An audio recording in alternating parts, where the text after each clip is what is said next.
aanihin ko na kasi lumalapat na sa lupa.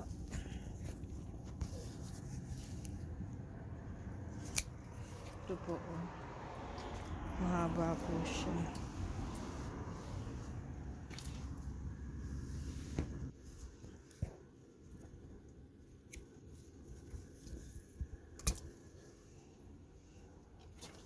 Ito po, oh.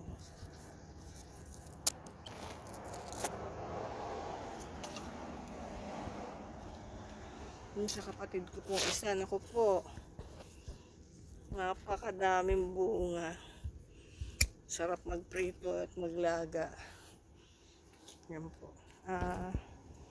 Additional information about this marigold beside my plants.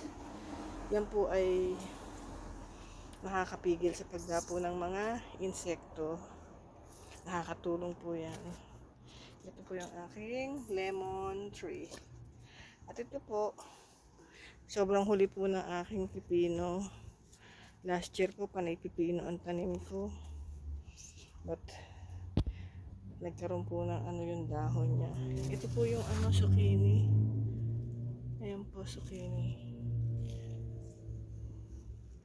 Dire-diretso po ang nagkakaano po pala yan, parang nagkaka-branch para labasan ng bunga. Ito po, dalawa na po malaki ang nakuha ko dito eh. Loobin po sa susunod na taon kung loloobin. Marami pong zucchini ang itatanim ko. Tingnan niyo po kung gaano kalalapad ang dahon. Ayun po. May mga sunflower pa po doon. Ito po yung aking sayote. Hindi po siya nag-prosper kasi wala pong magapangan.